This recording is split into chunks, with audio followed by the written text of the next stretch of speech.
Hi, and welcome to the 15th and last episode of the epic webinar series SEO is AEO, titled today, How Can We Amplify Credibility Signals and Build EAT? Today we've got Natalie, Carolyn and Ash who are going to help us dig into this. I'm really happy to have them. I've met Natalie once at Brighton, just met Carolyn today, and Ash I've known for 2 days, I think now. So welcome to you three. Thank you for joining. Thank you. Thank you. We'll introduce everybody. I think we can start with Natalie because I actually know her. I saw that you have a BA Hons in popular music from Liverpool University. I think that's groovy. I do. It was a long time ago. It's knocking on quite a while ago, but yes. Which songs did you study? Oh gosh. Well, it's primarily a cultural studies, sociology sort of degree, but I did assignments on the Spice Girls. The marketing module was a Spice Girls assignment, Michael Jackson. It was an excuse to study my hobby at an academic level, and it was a lot of fun, but Brilliant. Not entirely useful for a career in marketing apart from that one module. So great stuff. Well, I was at Liverpool Polytechnic, now John Moores University. John Moores. I was, we're sworn enemies, I think. Yeah. I did have some friends from the university, and now I see that you're doing an MBA on the Open University. I am, yes. Yeah, that's slightly more relevant. So it's the Masters in Business Administration. So yeah, rather than just focusing in on marketing, it's the whole thing: strategy, HR, finance, marketing, and operations. Brilliant. I mean, we had somebody else who was doing the Open University as well. You're the second one, and I had this image of somebody getting up at 6 in the morning to watch the telly, which is how it was when I was a kid. But it's not like that anymore, is it?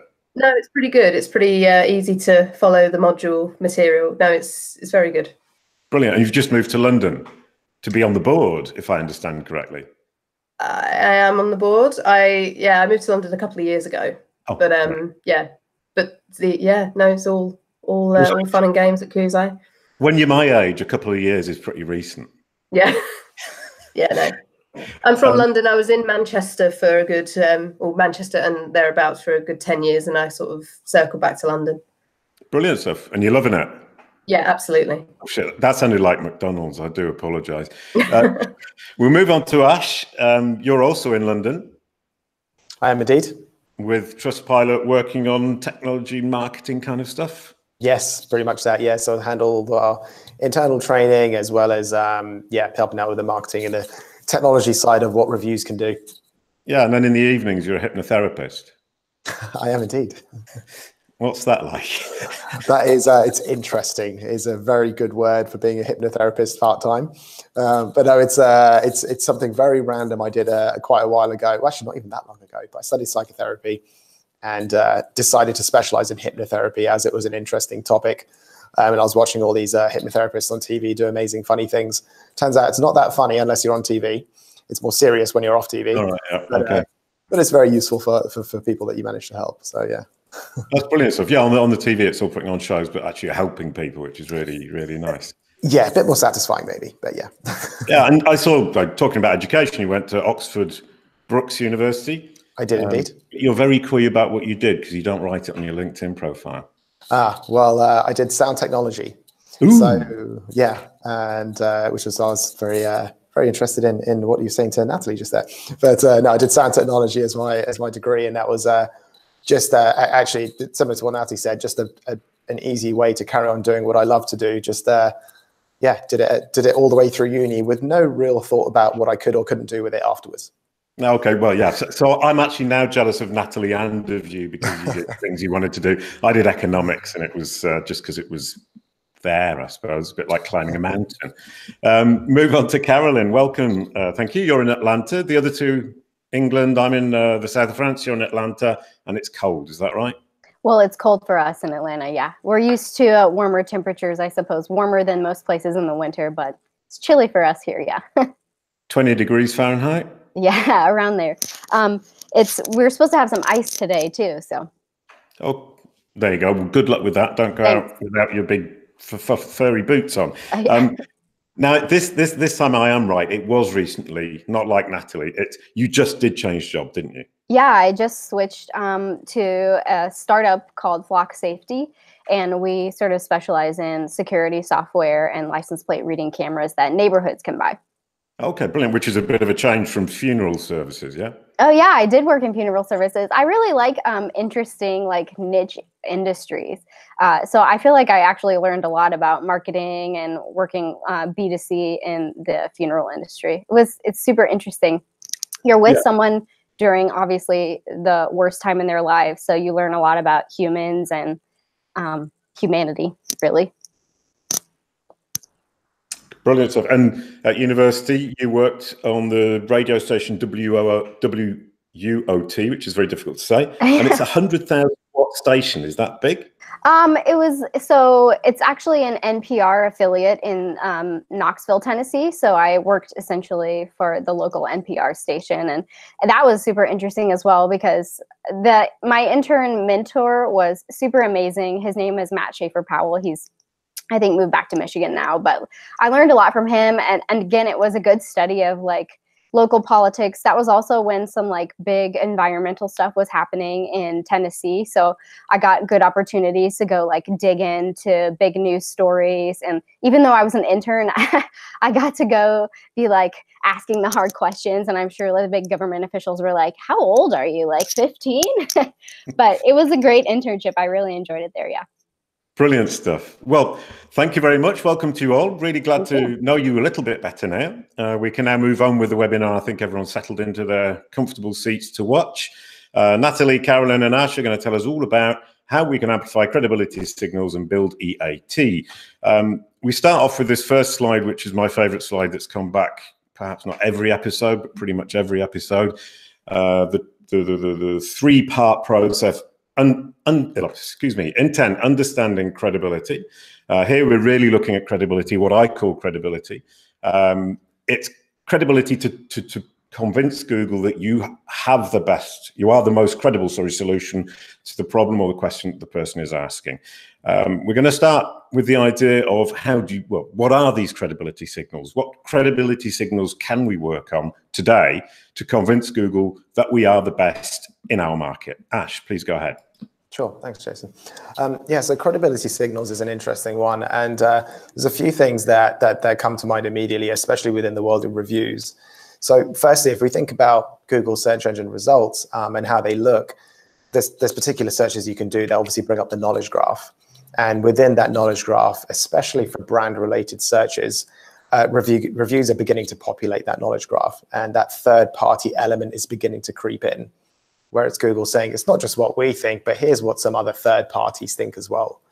So it's Google's way of, they're acknowledging the fact that companies are making statements and claims about themselves, and companies have the right to say what they want about themselves and their offering and their services and their products. But this is Google saying, have a look at the reviews and the other third-party content that confirms or denies this through this legitimate user content. And like I said, it's especially popular for brand-related searches. So I find that one a really interesting one for a credibility signal, especially if you're intentionally buying into that that knowledge graph thinking of you're intentionally trying to gather that third-party content for Google. So that's probably the first one. Yep, brilliant stuff. So another one that comes to mind is a little bit of an obvious one, but it's the star ratings and rich snippets. So, if we're thinking about organic results and what rich snippets can do, star ratings is one of the popular forms of them, especially in my world at Trustpilot, obviously. But we found that the companies that we're working with that implement these well, it really can help the click-through rate to pages improve. And one thing we say to companies that we work with is it's all well and good improving that click-through rate with schema markup and rich snippet stars in the right places. But once a user gets to that page, give them a reason to stay. And giving them that reason to stay can sometimes be a lot of the time, give them some relevant review content to actually read and get interested in. So it's presenting them with that relevant information on that page and appropriate review content that applies to the search that they actually did. So so rich snippets and the star ratings you can put in there as the second one. Brilliant stuff. And what about social media? How strong a signal is that in terms of credibility? Social media is a relatively big one, and something I'm going to touch on in my next question, actually, where we talk about amplifying trust. But just to briefly touch on it now, social is a great way to get those brand mentions out there, which is almost an implied link in Google's eyes. It's their way to know that other people are talking about you in a good or bad way. Hopefully, good if it's your social media campaigns. Yeah, that's so that I'd say that's on the social media side. And then, unrelated to that, but still important, is something I did a bit of reading on, which is something that Bill Slawski talks about, and that's trust rank. Trust rank being that thing he mentions around a way to reflect the trustworthiness of a web page or of commentary or opinions which might be associated with the pages showing up in a results page. And being able to, in some way, provide information that might be more meaningful than just the search results or content from the web page itself. And I find that a really interesting one, because trust and credibility is pretty immeasurable. It's not the kind of thing that you can just link to a particular website and say, look, because of this website, you can trust me. So it's a soft thing that Google's really trying to do. And I feel like it's going to be a pretty tough one, but and also they're going to be cagey about how to build trust. And this is where doing the right thing for the consumer really kicks in. And, we'll talk a bit more about that in a second. Yeah, sure, 100%. Basically, if you're doing the right thing by the consumer, and what I hear from you is that it will reflect in any brand searches that people bring up. And somebody once mentioned to me that the idea that the brand results, your brand SERPs, are actually a reflection of Google's opinion of the opinion of the world about you. Except that phrase got a little bit too long. Sorry about that. Right, we'll move on to Carolyn. For what are the credibility signals going to be tomorrow? Yeah, so I think, sorry, I have a throat thing going on, so I'm working around that. But anyway, for tomorrow, I think sort of to touch on what Ash said, along with working with what your reviews say. So what do your reviews actually say? I think Darren Shaw has been talking about this too, to not just ask for reviews for people who are coming to your business and using your services, but to ask specifically for reviews that are targeted around the keywords that you think people are searching for. And I think that's sort of where things are heading now. Like when people look for which restaurant has the best cannoli or whatever, you want to make sure that your reviews are including things that mention cannoli and that sort of thing. So or how was your time in our waiting room for the doctor's office? So you want to make sure that moving forward, your reviews mention the specific things that you think your potential target audience would be looking for. Along the same lines, I feel like we've been talking about it a lot, especially I get a lot of my SEO news from Twitter, but on Twitter, there's a lot going around about schema markup. And I don't remember the exact number, but so many websites and small businesses and large businesses, enterprise, still haven't implemented schema markup. And people like Cindy Crum are talking about how stuff like that can help Google identify entities within search so that they know what is actually happening with your website, and they can track connections between your reviews on what people are mentioning on other websites, and then what's going on your website, your product and services, what you're offering. And I think it's also important, in the future, Google, I think, can as with what Cindy Crum is saying about identifying entities, it'll create this web essentially, you have a presence that's essentially a web online. That's not just your entities that you own, but people that are mentioning things about you, good or bad. And obviously we can't control what's happening on third-party websites, but we can do our best to influence that, whether it's through link building, whether it's getting vocal support from other thought leaders and journalists. I think a lot of times SEOs, people in search, think that we're focused on specific things, and we'll leave communication and PR to people who can handle that.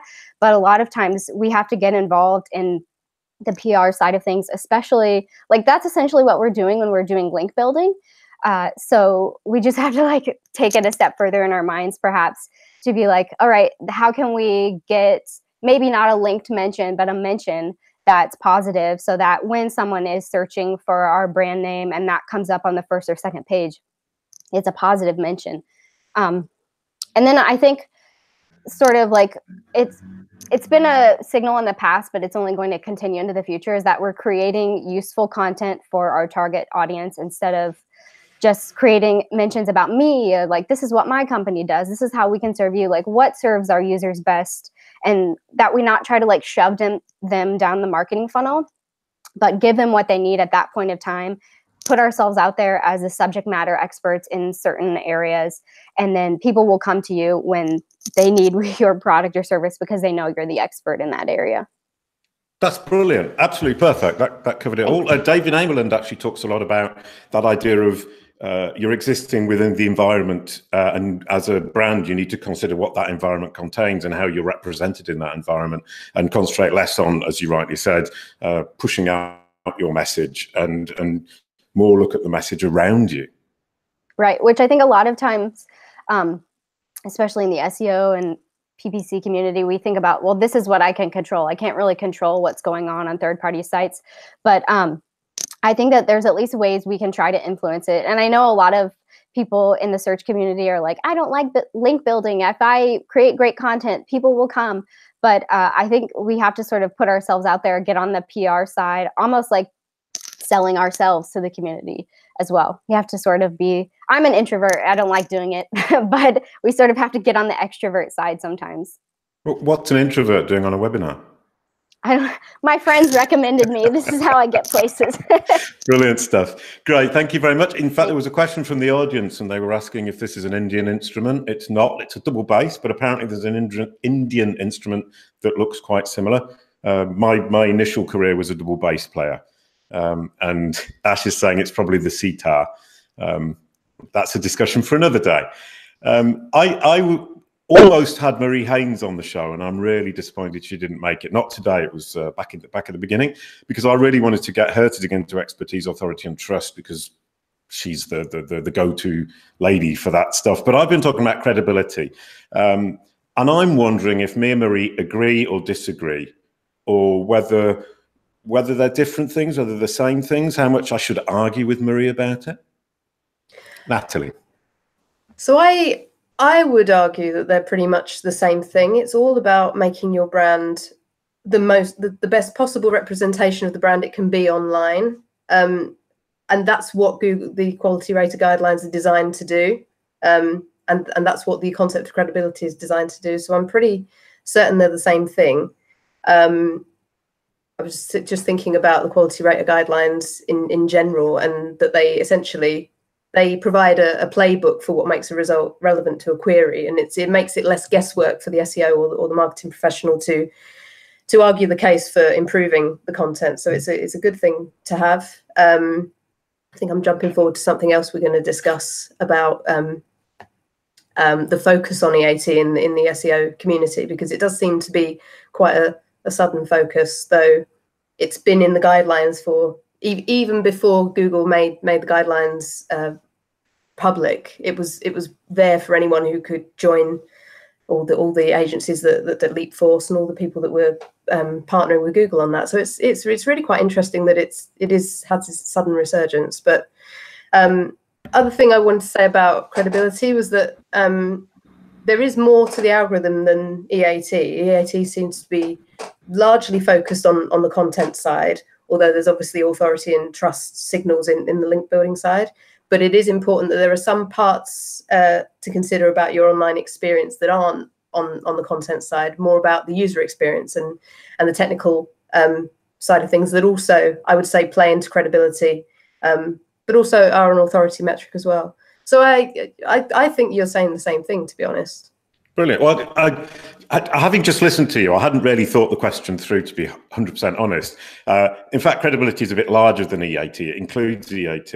And as you said, I mean, site speed is this really silly idea. It's a very important factor, but that often gets put to the back burner. But in fact, the speed of your website shows that you're actually a credible website. If you don't care about your speed, then you're not being very credible. And as you rightly said, the user signals that Ash was talking about earlier on, incredible signal of credibility, and not necessarily of expertise, authority, or trust.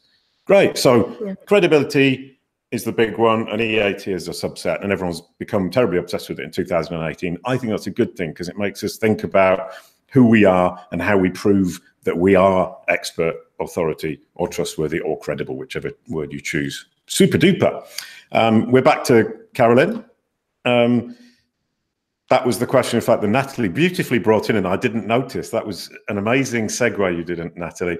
Why has EAT suddenly become such a big thing in 2018?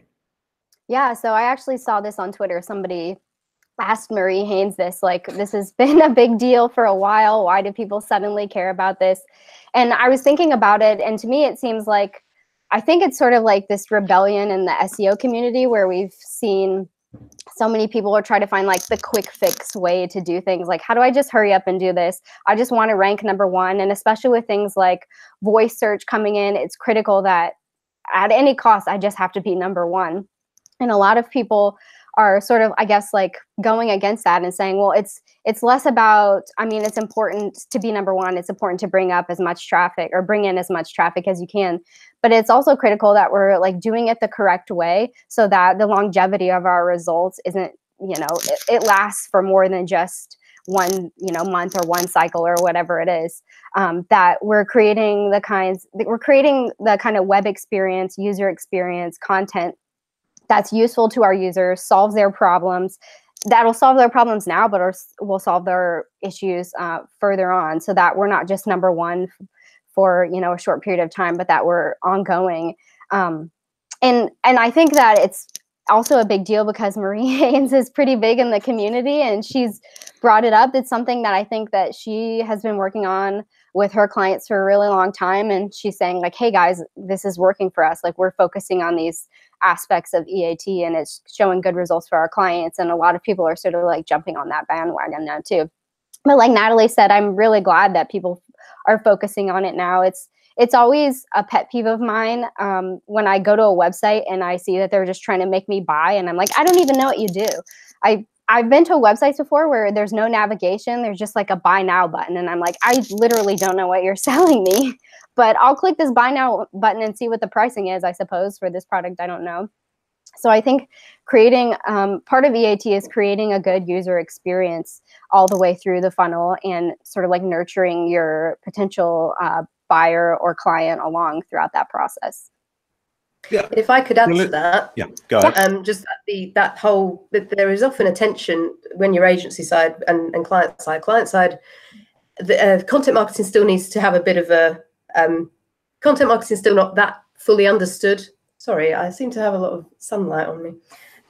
Let's work with that. Not always fully understood, and there's often this push from clients to well, let's make sure we get the sales message in there. Let's make sure that we're always trying to sell at every single point. And it's often it's difficult selling that us as agency SEOs will still have to work on. But it is that the selling part can sometimes undermine the trustworthiness, because the user may often think, well, sorry, what are you trying to do here? You're trying to trick me? You know, there needs to be that authority and that trustworthiness in all the marketing messages. Yeah, and hence the quality guidelines that say when you as a quality judge get onto the site, can you see who it is and do you trust them? I'm coming back to what Carolyn said. I really like the idea that we're rebelling. We're being very punk, but we're rebelling by going back to what people were doing 20 years ago, which is being good to their clients and giving clients what they want and not trying to game the system, which is brilliant. So we're being punk by doing things like our parents used to do. Which isn't very punk at all, in fact. We also had a question about direct traffic. Is that a measure of credibility? Carolyn just answered it and said yes. I think that's really powerful. The number of brand searches you can build up, because we can consider a brand name search as actually direct traffic, is an incredibly powerful signal to Google. And we were remiss not to have mentioned it before. So we're moving on. Oh, sorry, go ahead. I was just going to say, I think a lot of times people are like, oh, brand awareness, or like, we're working on branding, and that's like a soft thing, and there's no good way to measure it. But there are ways to measure direct traffic direct traffic that is coming to your site from specific brand searches. And that's a good way to measure potential brand awareness, because like things like social media, we're like, oh, we don't know how are we monetizing from social media? We're not sure. But if it's a soft touch along the way in your attribution funnel, that's a really great way, I think, to say, okay, well, that's something that like people saw our social media profiles and they were impressed by that. And because of that, they came and searched our specific brand name. Like if you can track that attribution, then I think that brand searches are a really great way to like measure your brand awareness, those soft touch sort of things. And direct traffic is like a, direct measure of that. Yeah, brilliant. In fact, if people want to go back and watch the last episode, the previous episode, we were talking a lot about attribution on multi-channel, multi-device. Take what Carolyn has just said, add it to what Aidan Carroll was saying last week, and I think you've got your answer there. And we had a question, from Simon Vreeman, and apparently Natalie's going to answer it in one of her upcoming questions. So that's it might even be the next question if I'm right. Surprise, knowledge-based trust. To what extent does EAT replace links? Natalie. Yes, so I will expand on the press question probably as part of this answer, and also we're going to cover authority in a bit more detail. But I would say I don't think EAT replaces links at all. I think it depends what source of links, though. So I'm coming at this from a perspective of someone who's always been a white hat agency side SEO. Actually, I will say pre-Penguin, it wasn't always that white hat, but since Penguin, everything has been pretty much whiter than white. And the link building that we do on our side has its roots in PR, has its roots in building links from authoritative sites at all times. What Carolyn was saying before about sort of everyone just trying to look for that quick fix and reach number one and at all costs, we need to move that out of our the way we work. Links are still incredibly important, but I think we just need to take the principles, the authoritativeness and the trustworthiness side of things when we are link building, and just accept that. I mean, although there are brands that are still there are some quick ways to the top, they're not sustainable. The idea is that we build a steady and authoritative link profile, and the press is one way to do that. Brilliant. I mean, in fact, Harry was saying, we want to bulletproof our future. That's exactly what you're saying here is quality links, an intelligent PR-based link building strategy is the way forward so that you can bulletproof the future. The part of the question was also, is it really interesting to get big press to give you links like The Wired, New York Times, The Guardian, or other routes, Natalie? It seems ideally your PR campaign would have a national focus and a local focus. The national press have higher, if you use Moz's metric of domain authority, but also Href's domain rating or anything of that ilk, you'll see that the national press has higher domain authority. But largely they're usually no follow links. So then we get into the realm of the implied links that Ash was talking about, and that we are seeing unlinked mentions having a positive impact on SEO. So it stands to reason that the national press would still have mentions in the national press would still have more authority. But honestly, if there is an opportunity to go for local press, I'd want to focus on that as well. Brilliant stuff. Yeah, I mean, I've always said, I'd rather have a mention in The Guardian than 10 links from small sites. And then I was doing some research for this episode, came across what Ash was talking about with Bill Slawski, and then read an article by Roger Monti on Search Engine Journal that seems to suggest with the update of PageRank patent this year, Google is seeding a trusted set of sites that are divided into specific niche, and that in fact having one niche link, if the niche link is pertinent and it's on a trusted site, is actually more powerful in your niche market than, for example, The Guardian, possibly, arguably. But I like that idea because it makes me feel better about the fact that the small guys can still make a difference without having to beat down the door of The Guardian to get themselves a link.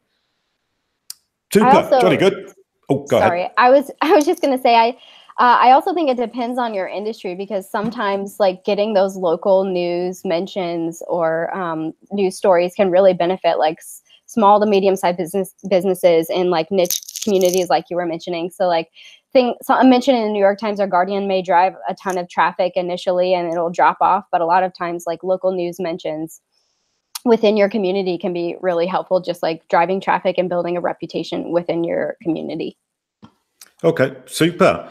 Brilliant. We're gonna change subject a little bit because Simon Cox asked a question about VR, virtual reality. He thinks, or he has seen in Search Engine Journal yesterday, showing that he's reading up before the episodes each time, doing his homework. Well done, Simon. I'm very proud of you. The online marketing phrase of the moment is virtual reality. How does anyone on the panel think virtual reality will be used for answering questions? I didn't read Thank the you. article, so I am not super up to date on it, but I think the concept is like super interesting. My husband is into like video games and virtual reality and that sort of thing. And I think I wrote an article a while ago about like voice optimization for retail. And I think virtual reality could be like the next step sort of in that direction. So like, for example, Amazon has purchased Whole Foods. So in theory, we could just get on our little voice search devices and be like, all right, I need broccoli and butter for this recipe, and it'll be delivered to us. So like the next step would be something in virtual reality where, okay, I want to cook in my kitchen with like this particular chef or something like that, or I want to pretend I'm on the British, Bake Off or something like that. But I mean, that's obviously speculative and extreme next level, but I think that it could be the next step in moving forward. Like, how could we fulfill what our searchers needs in like a virtual reality environment, and what would search results look like for them? And that sort of environment is super interesting to think about. I'll have to check out the article, Simon. Yeah, no, phenomenal stuff. Great. I mean, the whole thing about kind of answer engine optimization seemed quite new a year and a half ago or whatever. The idea of optimizing for vocal assistants was kind of new. And I've been very surprised at how fast it's come up on us. And 10 minutes ago, I thought virtual reality, who cares? And now I'm thinking, ooh, yeah, maybe in a couple of years, it will start to be something. But my gut feeling is in 2019, we don't have to worry about it. Right, but it might be something to think about in your further strategy. Like, how could my business serve that specific people in that, using that, in my market? Like, what would that look like in, 5 or 10 years? That might be something to like work toward what you're doing now. Yeah. Okay. Brilliant. Super duper. Wonderful. Thank you for the questions, Simon. Thank you for the answers, Carolyn. And it's you again, I'm afraid. I love talking. How very rude. You're an introvert who loves talking. This is very strange. Tips for amplifying expertise. So this is one thing that I feel very strongly about is, I mentioned it before, is creating content, whether it's on your own site, on third-party sites, on your social media. I've actually been to a couple conferences recently where people, because of the social media algorithms and how they're changing, are creating specific pieces of content specifically for each social media platform that doesn't link out to their own site or YouTube or whatever. So creating content that exists and lives on LinkedIn, on Facebook, on Twitter, that sort of thing. But anyway, I'm on a tangent now.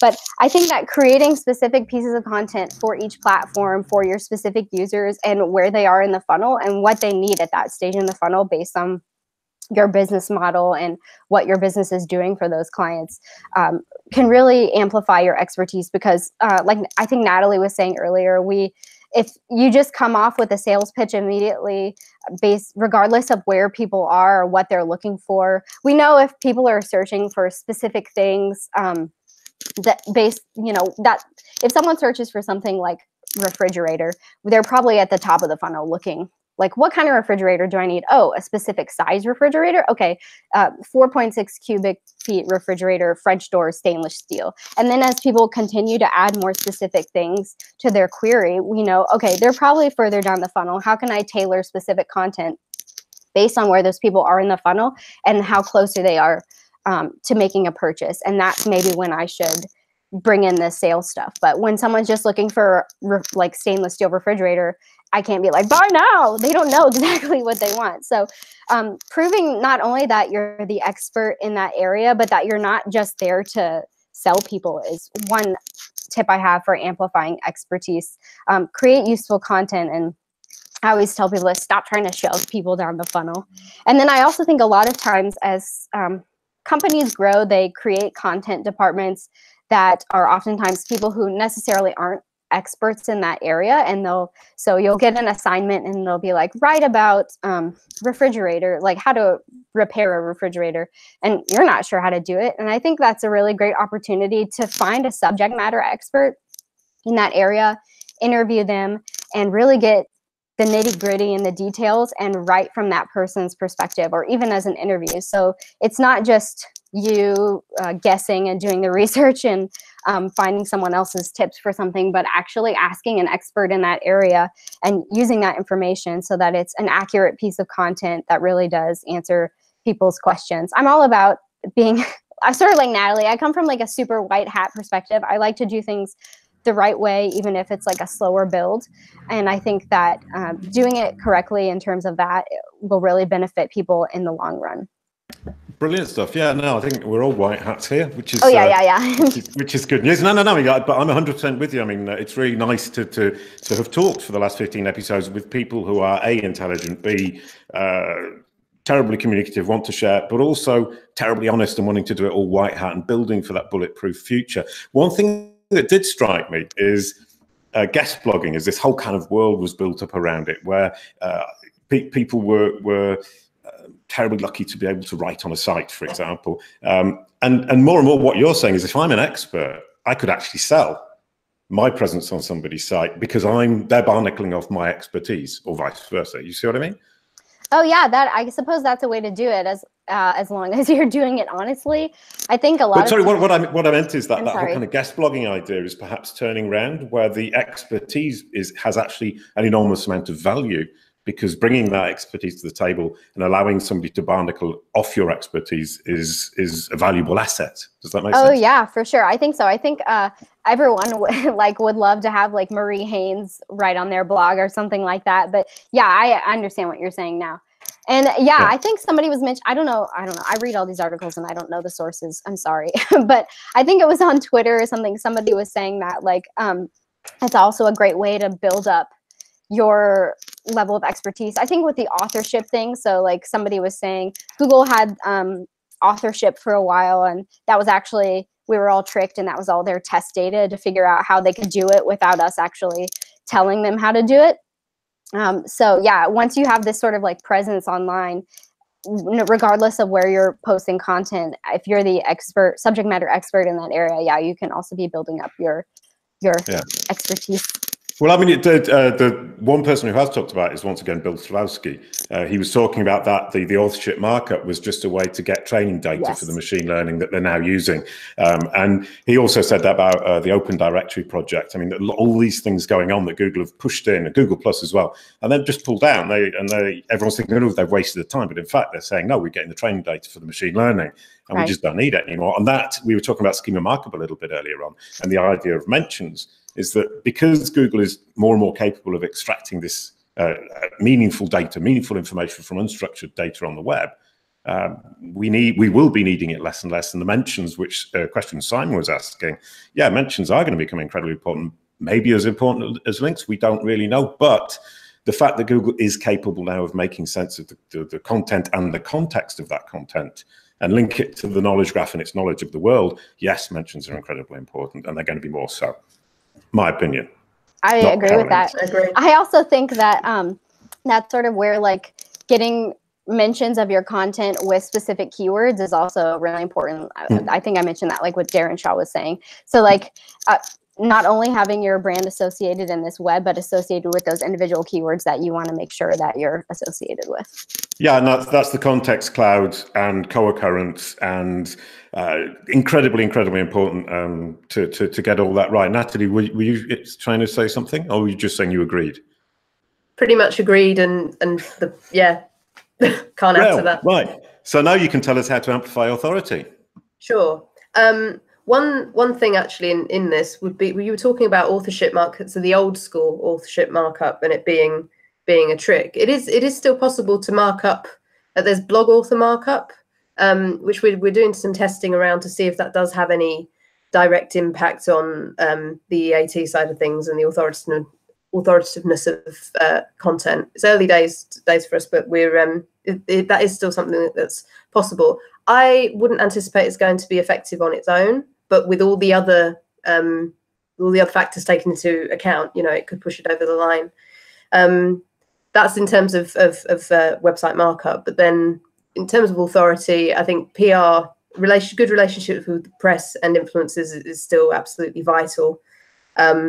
If you are new, so if you're an established brand, then that obviously that becomes a bit easier for you, because you can trade off the authority of your brand that you've already picked up. If you're brand new to a marketplace, or you're a startup, or you're sort of mid-level, it is still vital to be exploring partnerships with those relevant brands and influencers.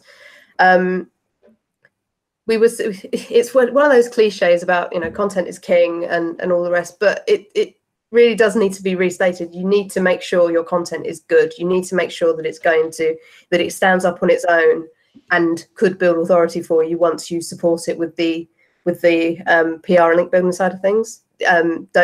I've just noted it. Don't phone it in. It needs to be exceptional.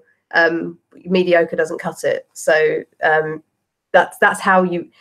It's quite a vague thing to say. There's more to say on that. You could have a whole webinar about what makes quality content, but that's the top line on it. Have specific spokespeople for your brand, and try to. So again, all of the recommendations here have their basis in public relations.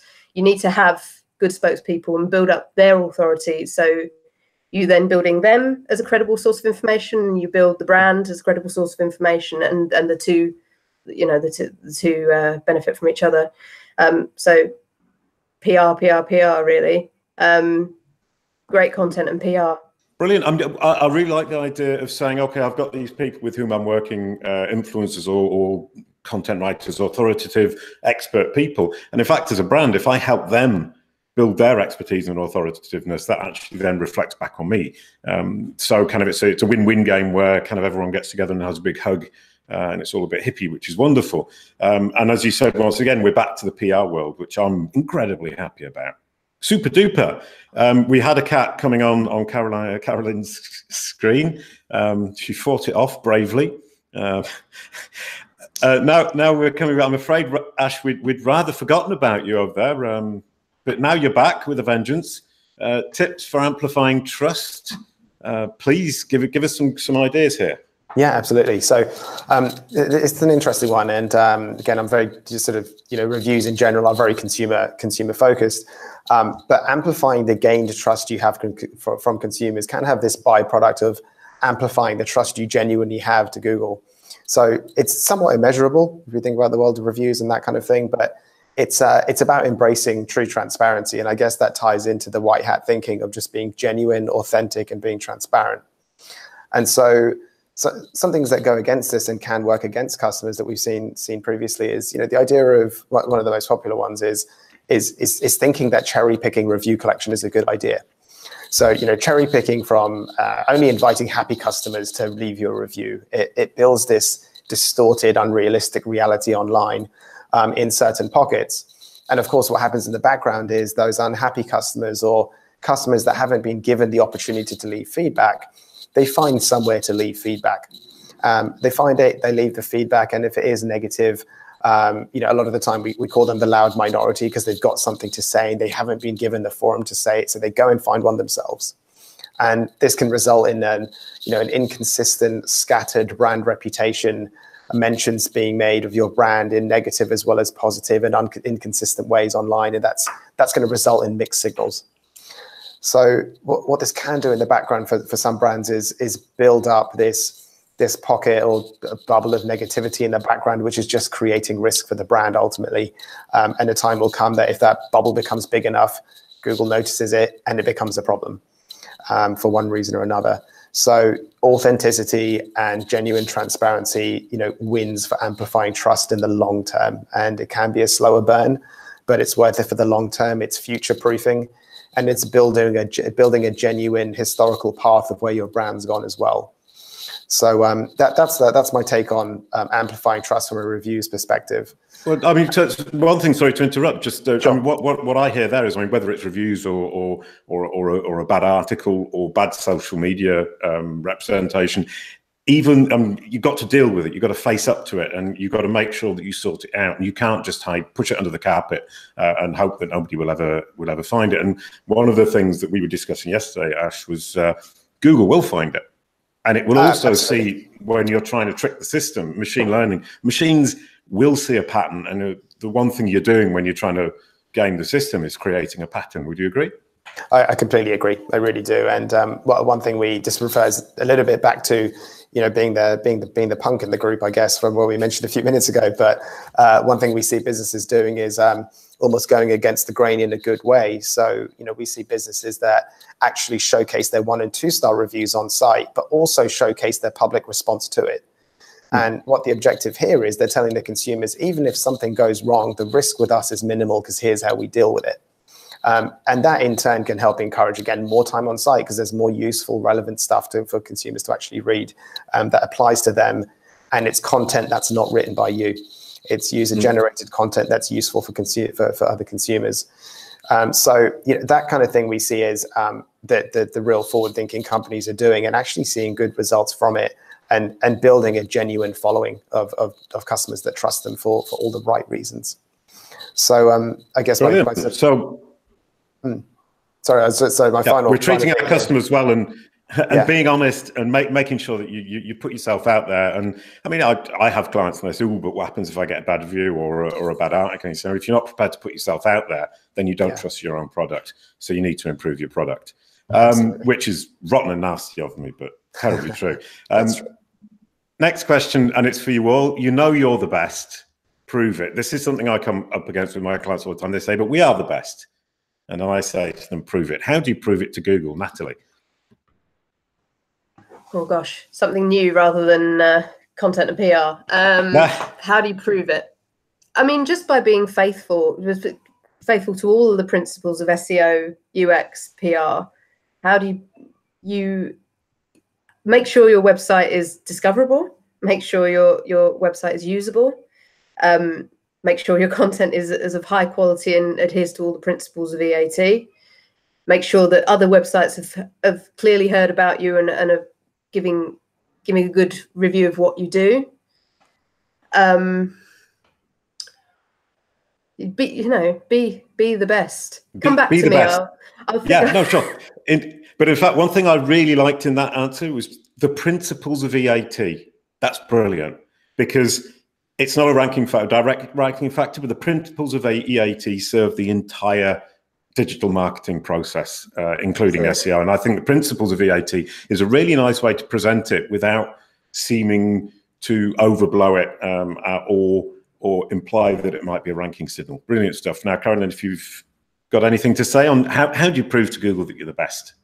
I think the first thing is, a lot of companies or firms or whatever claim that they're the best, but it's actually striving to be the best through and through your entire company process, whether it's customer service, serving people who are not, like Ash was mentioning, who are not having the best experience, making sure that your marketing is honest, your sales process is honest, the entire process and everything your company exemplifies is actually the best, because everyone wants to think they're the best at something. But if you're not actually listening to that customer feedback that comes in from reviews and doing the action it takes to fix whatever it is that people are complaining about or not satisfied with, then it's not going to come through in all your materials either. And I think sort of like what we've been touching on throughout this entire webinar so far is, and don't go for the quick fix for things. Put in the work. It takes a longer time. You may not get instant results out of it. That's what PPC is for. Do the slow build with your content, with your SEO processes, with your customer service.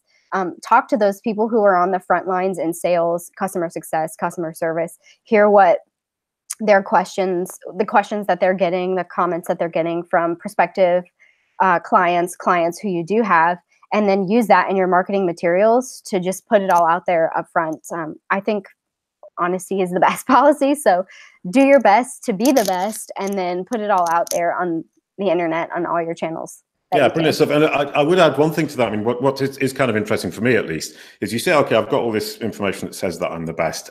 And that means that you're About Us page, your authors page, your press pages, and your reviews pages, for a quick mention of Ash there, those become incredibly important. You need to really maintain them, keep them up to date, and make sure that it's bigging yourself up. It's saying, I have all this credibility. I have all these things that make me credible.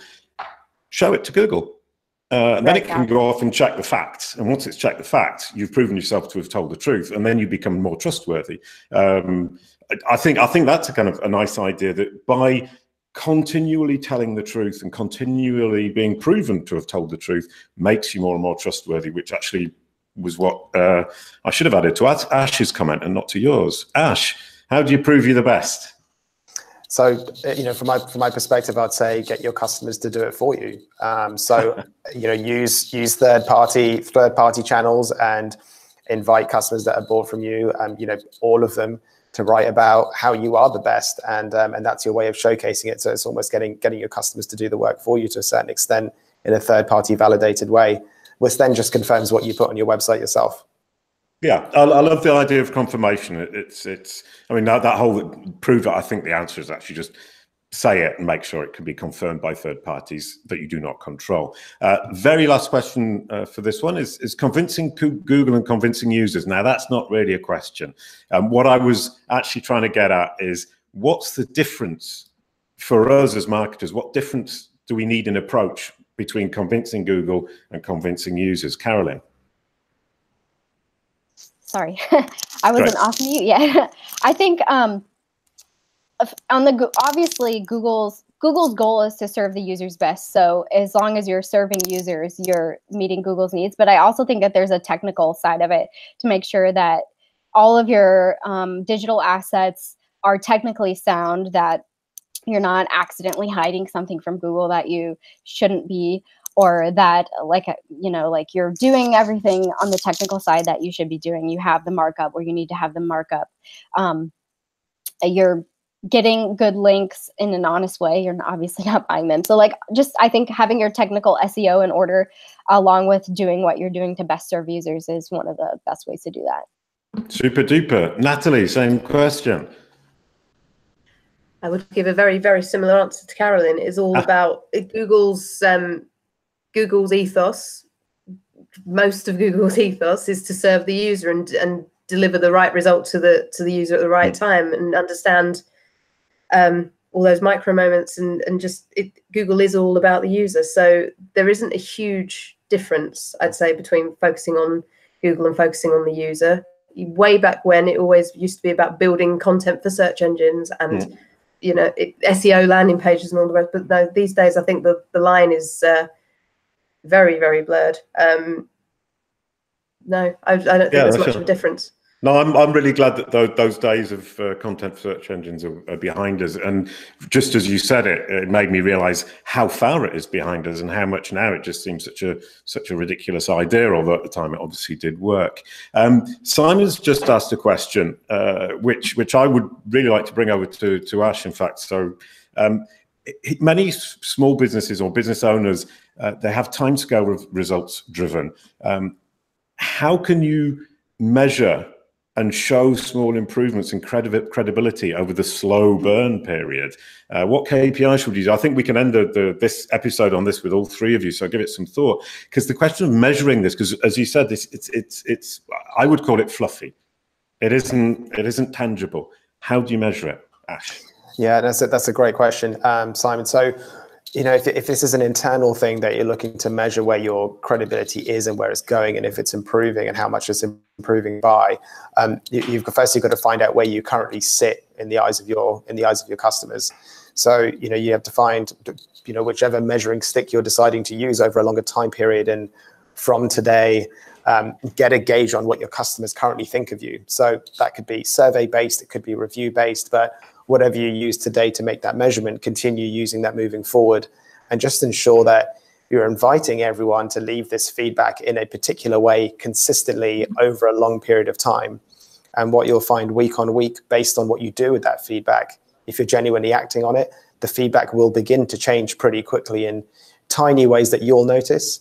And then over time, it will become more and more obvious, in terms of what you decide to do with what you put out there to the world. I just had an idea.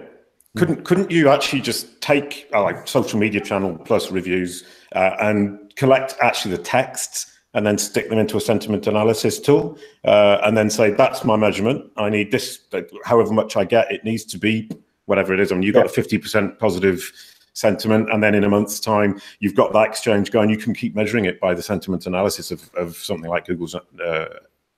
Absolutely. That's a great way to start with it. The only thing I'd add to that is have a question you're going to ask everyone, and this should be the same question moving forward. Just without the question, people write about what they think they should write about. If you ask them a question, you'll actually measure what you want to measure. That's the only thing I'd add to that. Brilliant stuff. Okay, Carolyn, have you got an idea of how to measure this credibility and moving forward to prove to your boss that you're actually having some kind of effect? Sure. So I totally agree with what Ash was saying, and I really like your idea about like creating like a word cloud of sentiment analysis with this much positive, this much negative. That's a cool idea. I would also say, sort of to touch on what we talked about earlier, to track your direct traffic and brand mentions that are just coming into your site. Like if your credibility is moving up and more people are seeing your individual business as credible and authoritative in your individual industry or area, then that should be moving up as well. Brilliant stuff. These answers are great. The question was brilliant, Simon. Thank you very much. You saved the day. Natalie, how would you measure that progressive, slow burn credibility build? I would still take link count and, well, referring domain count and also, as Carolyn was saying about the brand mentions, but I'd still use link count as a major KPI. And also, again, it's difficult with all the different measures of the sort of the equivalent to page rank that we have available to us as SEO, but I'd also monitor those domain authority metrics, the domain authority, domain rating, all from the different tools, and get an idea of how those progress over time. Citation flow, trust flow, those will all be useful metrics to measure. Oh, brilliant. So in fact, we've got three different ideas that could all be put together to give yourself a set of KPIs to measure how well you're doing moving forward. I will add one more, and in fact, it's that I've been doing a system, I talked about it a couple of episodes ago, of measuring the quality of brand SERPs, the quality and the number of rich elements you have. I've got actually a little machine that does it in the background. I'm using my super duper PHP coding skills, which aren't that good. Sorry, I was being ironic. And it takes the SERPs for the brand searches and the brand plus review searches plus brand plus employee reviews and a couple of others that I can't remember off the top of my head, and measures the sentiment of that page, measures the number of rich elements that Google is prepared to put in front of a user. And that measures both how Google perceives, and we come back to that idea that I was talking, that somebody mentioned to me a few months ago, that your brand SERPs is Google's reflection of the world's opinion of you, and therefore somewhere down the line your credibility. So I think with the four ideas we've just come up with, I think Simon can go back and have a lovely set of KPIs for his credibility, so that his boss is happy with him. Except I think he is actually his own boss, so that was a silly comment. Thank you very much. I thought that last question really ended this episode brilliantly, and this episode ends the series brilliantly. My biggest thanks to Natalie, Carolyn, and Ash. That was wonderful, and you were amazing. I was thrilled and happy to have you to finish it. I've been thrilled and happy to have all the 45, I think it is, guests. I've been doing this in French as well at the same time. So there's been French webinars on one side in the morning, English ones in the afternoon. And I did this because I was feeling a bit sad. I did my childish collage, the kind of thing I used to stick on my wall when I was a punk back in the day, with all the people who have appeared, the regular audience, and people who have helped me or whose articles I've really appreciated, or people who have given me the thumbs up when it was all going horribly wrong. Up in the top right-hand corner, Anton and Ekaterina, who have been brilliant, and all the guests, including you three, if you can find yourselves in there somewhere. Thank you to everybody for joining in this series. It's been wonderful. I'm really sad it's over, and I'm going to have to find something different to do on a Tuesday afternoon. Bye-bye. Thank you.